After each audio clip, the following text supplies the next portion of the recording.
Hello, and welcome to Unexplained Possibilities in case you missed it for June 2026.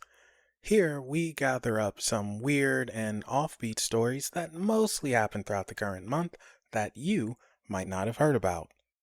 So let's not waste any time and jump right into it. So last month we had a motorcycle dangling from a signal light, and now we have a truck in the wall. This happened in Florida a little past midnight, and the 62-year-old homeowner was asleep in bed when tires screeched and what felt like an earthquake happened. Waking up, the homeowner finds a large F-150 nearly crushing him. Luckily, he was okay and only had minor injuries. Now, you're probably asking, how did this happen? Well, it turns out the moron driver blew a stop sign at high speed, lost control, hit a curb, and went airborne. Also, get this, he was not drunk or impaired, just a moron. Luckily, it was no serious injuries all around, and that driver better be prepared to open his wallet. This is Chad Larson, and he's currently behind bars. He was charged with kidnapping, assault and battery of a high and aggravated nature. He was charged with this because he knocked a kid off his bike and threatened him with a rock and dragged the kid inside his house. That sounds pretty bad, but it's two sides to every story. According to Chad, a group of kids were ding-dong ditching him for weeks on end. When he confronted them, the group of kids taunted and insulted him, and then continued with the ding-dong ditching. On the day of the incident, the kids ding-dong ditched again, which woke Chad up from a nap. Fed up, he went outside and hid behind a bush, hoping to catch the group of kids, and he did.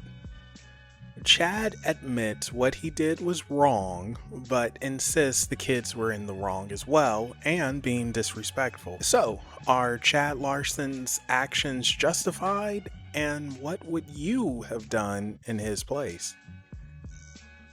Continuing the theme of not being able to take it anymore, we find ourselves in Mexico, where someone's going around catching motorcycle thieves and duct taping them to a light post. The person is being called Batman of Lagos de Moreno in Jalisco, Mexico.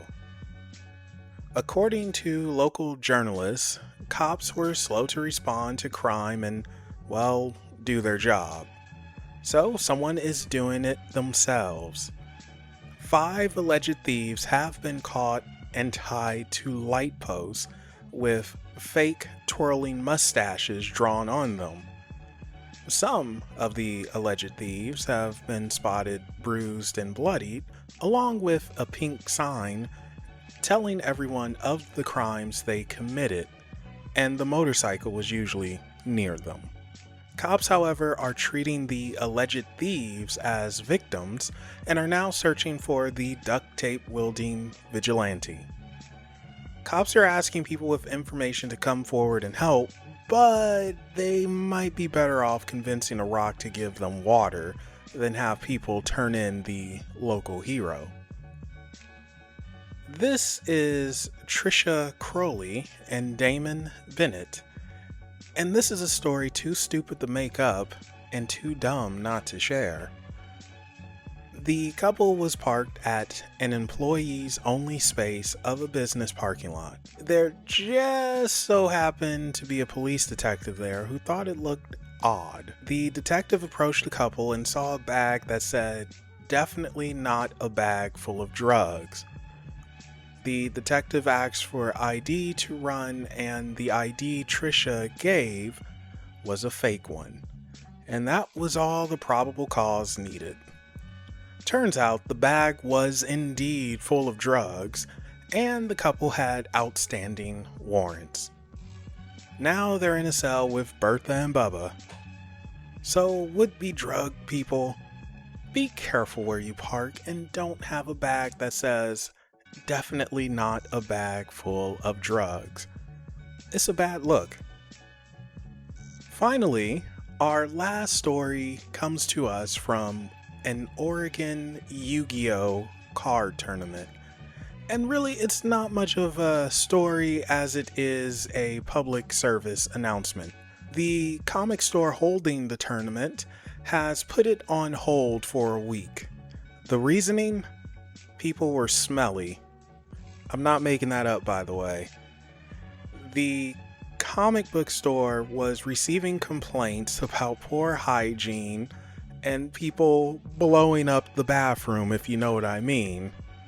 So they put the tournament on hold for a week, and hopefully people come back nice, tidy, clean, and not smelly. And that concludes In Case You Missed It for June 2026.